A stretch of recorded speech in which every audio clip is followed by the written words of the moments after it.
그다음에 5번째 체크해야 될 것이 판단하는 것입니다. 6번째 체크해야 할 것이 변개함입니다. 7번째 또 우리가 체크해야 될 것은 내 마음속에 간음하는 마음이 있는가 하는 것입니다. 8번째 체크해야 될 것이 욕심, 사심, 탐심입니다. 마지막이지만 약한 것이 아니라 아주 심각한 죄성이 배신입니다. 이 배신이라고 하는 것은 하나님께서 어떻게 보면 제일 싫어하는 악이다. 이렇게 말씀을 드릴 수가 있겠습니다. 길게 말씀을 드렸는데요. 쉽게 말씀드리면 믿음의 반석의 60% 이상이면 믿음의 반석이다. 그렇게 말씀드렸는데 70, 80% 가면 이제 완전한 반석이지만 하여튼 60% 이상 되면 믿음의 반석이라고 말씀드렸는데 그럼 내가 믿음의 반석에 들어갔는지 안 들어갔는지를 체크할 수 있는 9가지가 있다. 그래서 지금 말씀드렸습니다. 혈기, 감정, 미움, 시기, 질투, 거짓과 속이는 마음, 판단, 변개함, 간음, 욕심, 사심, 탐심, 배신 9가지를 여러분에게 말씀을 드렸습니다. 그러면 이 9가지를 들으면서도 나는 잘 모르겠는데요. 내가 이게 정말 믿음의 반석에 들어갔는지 이거 말고 또 체크할 수 있는 방법이 없겠습니까? 이렇게 또 질문하시는 분이 있다면 물론 이제 말씀마다 많이 있겠지만 데살로니가전서 5장 16절부터 18절의 말씀을 얼마만큼 이루고 있는가를 체크를 해보시면 됩니다. 이 데살로니가전서 5장 16절부터 18절 말씀은 항상 기뻐하라, 쉬지 말고 기도하라, 범사에 감사하라. 이것은 너희를 향한 하나님의 뜻이니라. 이 말씀입니다. 그래서 이 말씀 중에 사실 우리가 고난을 받을 때 범사에 감사라고 했는데 감사하고 있습니까? 범사에 기뻐하라고 했는데 기뻐하고 있습니까? 쉬지 말고 기도하라고 했는데 고난당한 속에서도 내가 기도하고 있습니까? 그러니까 그렇지 못한 자신을 발견하면 반석과는 거리가 멀다는 얘기죠. 그러나 이 말씀을 마음에 가지고 계속 내가 비록 그렇게 하지 못하고 설사 지금 원망하고 불평한다 할지라도 이 말씀을 이루기 위해서 꾸준히 노력을 해 가다 보면 하나님께서 깨우침을 주시는 거죠. 예를 들면 이 땅의 일들은 어떤 고난이 있다 하더라도 잠시 잠깐 아닌가. 영원한 천국의 소망이 있으니 얼마나 감사한가. 또 이 죄인이 구원받아 천국에 이렇게 인간 경작을 받아 천국의 아름다운 처소를 침노할 수 있는 이 시간이 됐으니 이 고난도 얼마나 감사한가. 이렇게 하면서 고난 중에도 감사의 조건들을 하나하나 찾아갈 수 있는 은혜를 주시게 되는 거죠. 그렇게 해서 점차적으로 아버지의 말씀, 빛이신 아버지의 말씀 속으로 들어가서 하나하나 그것이 내 것이 되면 어떤 상황이 돼도 감사할 수 있고 어떤 상황이 돼도 기뻐할 수 있고 어떤 상황 속에서 기도할 수 있는 사람이 됐다. 그러면 그때 내가 믿음의 반석에 들어갔다. 이렇게 생각할 수가 있다는 얘기가 되겠습니다. 그러나 따지고 보면 아까 말씀드린 9가지를 그것을 이루지 못하면 어떻게 감사할 수 있겠습니까? 어떻게 기뻐할 수 있겠습니까? 결국은 서로 이렇게 밀접하게 연결이 되어 있는 것을 볼 수가 있겠습니다. 이 시간 여러분에게 잠시 쉼을 드리기 위해서 굉장히 따뜻한 글을 하나 소개를 하겠습니다. 그래서 이 글을 읽어보시면서, 이 글을 들으시면서 지금 범사에 감사하라, 항상 기뻐하라, 쉬지 말고 기도하라 이렇게 이것이 또 내가 믿음의 반석에 들어갔는지를 체크할 수 있는 그런 말씀이다. 이렇게 말씀드렸는데 내 생활은 정말 어떤가? 범사에 내가 하나님을 인정하고 범사에 주님을 생각하는 것이 내 삶인가 하는 것을 체크해 보셨으면 좋겠습니다.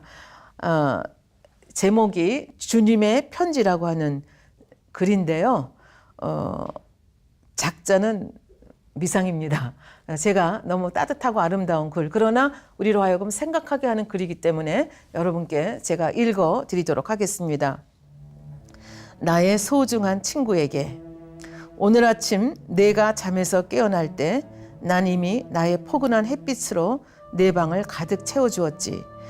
사실 나는 내게 안녕하세요 하며 내게 인사해 주기를 바랐지만 넌 하지 않더구나. 너무 이른 아침이라 나를 미처 알아보지 못했나 보다고 생각했었지. 네가 문을 나설 때 난 다시 한번 너의 관심을 끌어보고 싶어 부드러운 미풍으로 내 얼굴에 입맞추면서 꽃내음 가득한 향기로운 숨결로 내게 다가갔지. 그리고는 나무가지 위에 앉은 새들을 통해 내 사랑의 노래를 부르기도 했단다. 그런데도 넌 나를 그냥 스쳐 지나가 버리더구나. 얼마 후 난 내게 내 친구들과 이야기하는 걸 바라보고 있었지. 정말이지 난 너에게 나와도 이야기해 주기를 얼마나 바랐는지 모른단다. 기다리고 또 기다렸지만 넌 나에게 한마디도 건네지 않고 계속 내 할 일만 하더구나. 오후엔 내게 신선한 소낙비를 보내면서 반짝이는 빗방울로 너에게 신호를 했지. 그것도 모자라 천둥으로 한두 번 소리를 지르기까지 했지. 그리고 솜털 같은 하얀 구름 사이로 널 위해 아름다운 무지개도 그려보았지. 그렇게 하면 네가 날 쳐다보겠거니 했는데도 넌 나의 임재를 깨닫지 못하더구나. 내가 하루를 마무리 지을 저녁 무렵 난 내게 고운 석양을 보내었고 그 후엔 나의 별들을 통해 내게 수천 번 눈짓을 보냈지. 너도 날 알아보고 한 번쯤이라도 내게 눈짓을 해주기를 진정으로 바랐단다. 하지만 넌 내게 눈길 한 번 주지 않더구나. 밤에 내가 잠자리에 들 때 그때도 내가 너와 함께 있다는 것을 알려주기 위해 내 얼굴에 달빛을 비추어 주어서 잠들기 전에 잠깐이라도 나와 얘기해 주겠거니 생각했지만 넌 끝내 한마디도 하지 않더구나. 난 정말 너무도 마음이 아팠지만 밤새도록 잠든 너를 쳐다보면서 내일 아침에는 반드시 나에게 반가운 인사를 해주리라 생각했단다. 그러나 그것도 아니었지. 난 내가 나를 내 목자로 받아주길 바라면서 이렇게 매일매일 경이롭고 신기한 나의 방법을 통해 나 자신을 너에게 알리고 있단다. 내게 대한 나의 사랑은 푸른 하늘보다 더 높고 깊은 바다보다 더 깊단다. 난 내게 줄 수 있는 모든 것을 가지고 있고 또 내게 나눠주기를 원한단다. 제발 내게 소식 좀 전해다오. 사랑하는 너의 영원한 친구 예수 그리스도. 이렇게 되어 있습니다. 여러분들은 어떠십니까? 불어오는 바람 속에서도 꽃 향기 속에서도 새들의 노래 속에서도 별들을 바라보며 그 별들이 반짝거림 속에서도 달빛 속에서도 하나님의 임재를 느끼십니까? 주님의 손길을 느끼십니까? 그것을 바라보면서 나에게 어떤 어려움이 있다 할지라도 나와 함께 하시는 주님의 임재를 느끼면서 행복해 하십니까? 평안해 하십니까? 그러면 여러분들은 믿음의 반석에 들어왔다 볼 수 있겠습니다.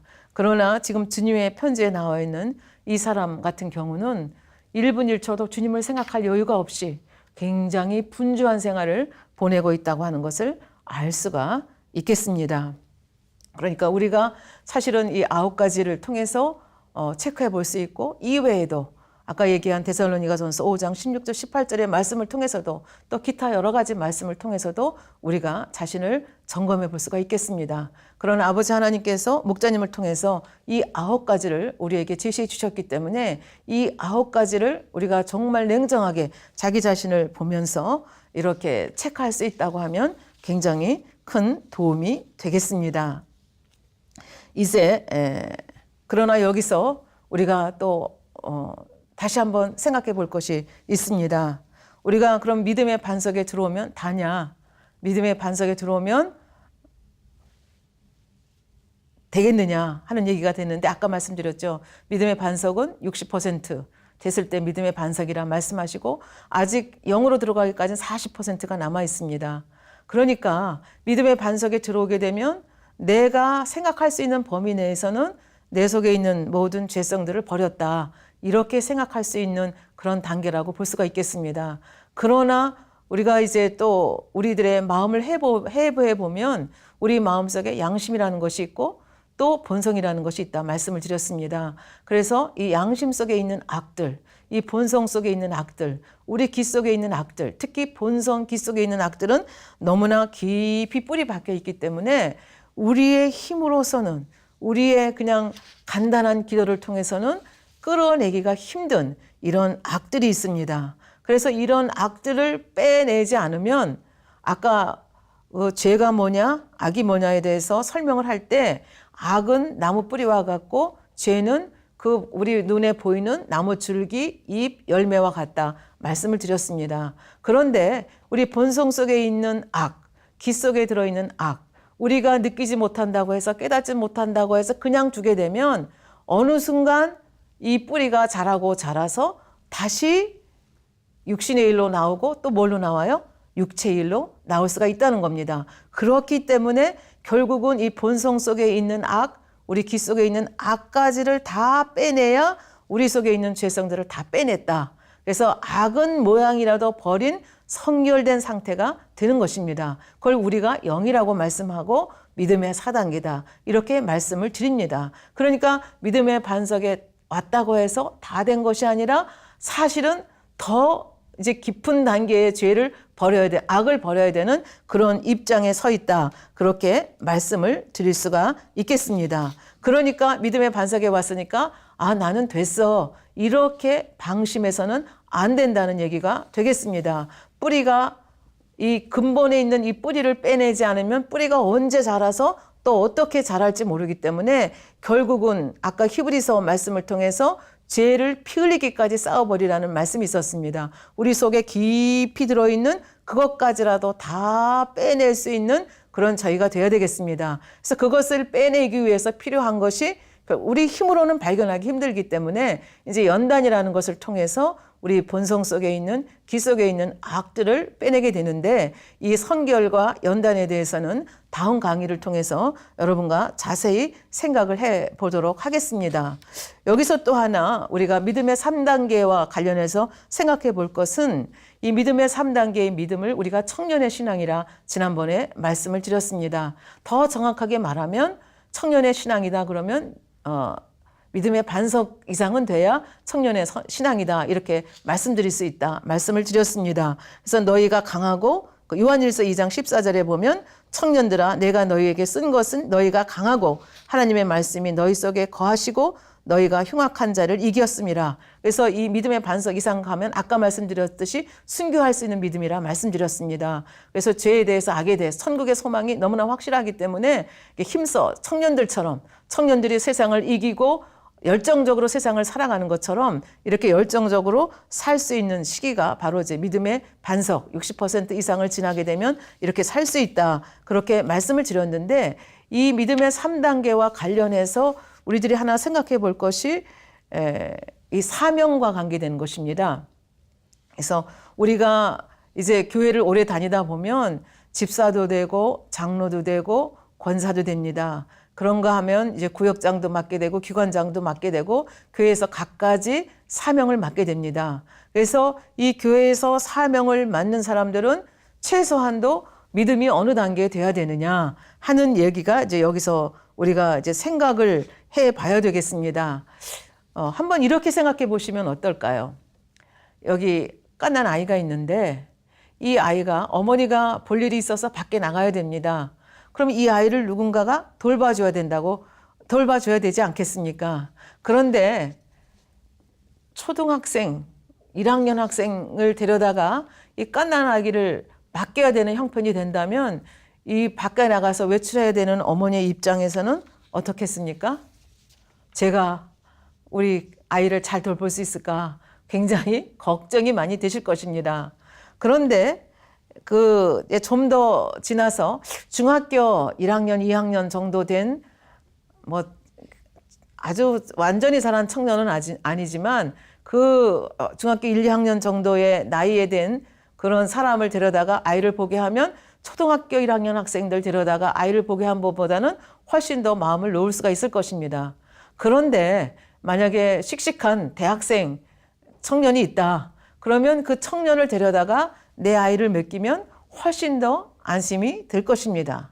그런데 옆집의 아주머니가 마침 시간이 있다고 하면서 아이를 길러본 옆집의 아주머니가 내 아이를 봐주겠다. 그러면 여기 이 네 가지 가능성이 있을 때 여러분은 누구한테 아이를 맡기겠습니까? 제일 안심이 되는 것은 옆집 아주머니죠. 아이도 키워보고 경험한 옆집 아주머니가 제일 마음에 안심이 될 것이 그 다음에 청년이고 그 다음에 중학교 1, 2학년 학생이고 그 다음에 초등학생은 없는 것보다는 낫겠지만 이게 믿업지 못한 거죠. 우리가 하나님 앞에서 사명을 감당하는 것도 마찬가지라는 얘기가 되겠습니다. 우리가 이제 믿음의 3단계 정도 들어오게 되면 이제 연륜도 좀 이제 신앙의 연륜도 쌓이고 하면서 이제 여러 가지 이제 직분을 갖는데 어떤 분들은 자기 유익을 구합니다. 아, 저는 나와의 싸움에도 지쳐서 사명을 맡을 시간이 없는데요. 여력이 없습니다. 이렇게 하면서 사명 맡기를 주저주저 하시는 분들이 계실 수 있습니다. 그런데 우리는 누구의 목소리를 들어야 됩니까? 우리는 예수 그리스도를 통해서 구원의 길을 온 사람이고 또 아버지께서 말씀하시는 것이 주님께서 말씀하신 것이 하나님의 나라와 의를 먼저 구하라. 그러면 이 모든 것을 너에게 더하시리라 말씀하고 계십니다. 그렇다면 우리는 어떻게 해야 됩니까? 그리고 또 누군가가 나한테 복음을 전해줬기 때문에 나도 지금 이 천국을 향하여 예루살렘을 향하여 갈 수 있는 자가 되지 않았겠습니까? 그래서 어떤 면에서 보면 우리는 다 사랑의 빚을 지고 있는 자입니다. 그렇기 때문에 이 사랑의 빚을 갚아야 될 의무가 있고 그 다음에 주님께서 십자가상에서 돌아가시면서 내가 목마르다 외치신 목마름의 외침을 우리가 듣고 있습니다. 이 목마름은 영혼을 구해야만 그 예수님의 목마름을 우리가 건져줄 수 있다고 하는 것을 그 목마름을 충족시켜 줄 수 있다고 하는 것을 십자가에도 말씀을 통해서 저희가 배웠습니다. 그렇다고 한다면 우리는 믿음의 3단계 이상 온 사람들은 어떻게 해요? 당연히 기쁜 마음으로 이 영혼 관리하는 이 사명을 즐거움으로 맡아서 해야 되지 않겠는가. 이걸 거꾸로 뒤집어서 말씀드리면 아까 말씀드린 대로 이 기관장이나 구역장이나 적어도 이 머리가 돼서 영혼을 관리하는 이런 사명을 가지는 사람은 적어도 믿음의 3단계는 돼야 된다는 거죠. 믿음의 1단계, 애기가 애기 보지 못하지 않습니까? 믿음의 2단계, 애기들이 초등학교 학생들이 어떻게 갓난 아이를 보겠습니까? 믿음의 3단계 초입. 없는 것보다 낫죠. 중학교 학생들. 그러나 안심 안 되죠. 그러니까 적어도 청년 이상은 우리가 기관장이 되겠다. 또 구역장이 되겠다. 이런 분들은 최소한도 어디는 올라가야 되겠어요? 믿음의 미니멈 최소한도 믿음의 3단계. 그 다음에 욕심을 낸다면 믿음의 반석의 이상은 들어가야 이런 사명을 제대로 감당할 수 있다. 그런 얘기가 되겠습니다. 그러니까 양면이 있는 거죠. 그러니까 믿음의 3단계 이상 올라가게 되면 내가 영혼 구원에 대한 이 절박한 이 사명에 대한 욕심이 있어야 되고 그 다음에 이 믿음의 단계에 들어가게 되면 우리는 어떻게 해야 돼요? 나는 목마르다 말씀하신 주님의 핏값을 갚아드리겠다는 이 옹골찬 사명을 가지고 신앙을 키워나가야 되겠다. 이런 말씀이 된다 말씀을 드리겠습니다. 그래서 이렇든지 저렇든지 우리는 어떤 상태에서도 그러니까 1단계에서 2단계 가는 건 쉽다고 말씀드렸죠. 그 다음에 2단계에서 정치하시는 분들이 계시다고 말씀드렸습니다. 그리고 어떤 분들은 1단계, 2단계는 제대로 왔는데 3단계에서 눈에 보이지 않는 이 죄성과의 싸움에서 굉장히 시간을 늦추시는 분들이 있고 또 어떤 분들은 반석으로 들어왔는데 이 본성 속에 있는 기 속에 있는 악을 빼내는 데서 믿음이 정체돼 가지고 시간을 오래 끄는 분이 있다는 얘기죠. 근데 오래 끌게 되면 그 자리에 스톱하고 있는 것이 아니라 잘못하면 어떻게 해요? 뒤로 다시 퇴보할 수 있다는 얘기가 되겠습니다. 그러니까 이 신앙의 선한 싸움을 싸울 때도 우리는 어떻게 가야 됩니까? 멈추지 않고 꾸준히 죄와 싸우되 피 흘리기까지 싸워가면서 죄를 버려서 악을 버려서 결국은 어디까지 가야 안심이 되느냐? 믿음의 4단계까지 가야 비로소 안심이 되는 단계에 이를 수 있다. 그래서 왜 안심이 되느냐? 그것은 이제 다음 강의를 통해서 더 깊게 여러분과 같이 생각을 해 보도록 하겠습니다. 그래서 오늘은 믿음의 3단계에서 믿음의 3단계는 행할 수 있는 믿음이다 라고 하는 것에 대해서 말씀을 드렸고 그 다음에 믿음의 반석은 믿음의 3단계에서요 60% 이상 들어간 사람을 믿음의 반석이라고 하는데 내가 믿음의 반석에 들어갔는지 안 들어갔는지를 체크할 수 있는 체크리스트가 9가지 죄성이 있다. 그래서 9가지 죄성에 대해서 말씀을 드렸고 또 하나는 데살로니가전서 5장 16절부터 18절 말씀도 또 하나의 나를 점검해 볼 수 있는 내가 믿음의 반석에 들어갔는지 안 들어갔는지를 점검해 볼 수 있는 그러한 좋은 말씀이 된다. 이 말씀을 드렸고 그 다음에 믿음의 반석에 들어갔다고 해서 안심이 되는 것이 아니다. 왜? 본성 속에 기 속에 있는 악가지를 우리가 다 빼내야 되기 때문에 우리가 중단 없이 결국은 어디까지? 믿음의 4단계 가기까지 끊임없이 이 믿음의 선한 싸움을 싸워야 된다는 것을 여러분에게 말씀을 드렸고, 그 다음에 우리는 이제 이렇게 믿음이 점점 커갈수록 영혼 구원에 대한 이 갈증이 우리에게도 있어야 된다. 그래서 이 영혼 구원을 하기 위해서는 교회에서 우리가 사명을 맡아야 되고, 또 사명을 맡은 자들은 어떻게 해야 돼요? 어린애가 어린애를 볼 수 없기 때문에 적어도 청년의 신앙이 되도록 꾸준히 분발해서 믿음을 키워가야 되겠다. 여기까지 말씀을 드렸습니다. 다음 시간에 못한 부분은 다음 시간에 연이어서 설명을 해드리도록 하겠습니다. 감사드립니다.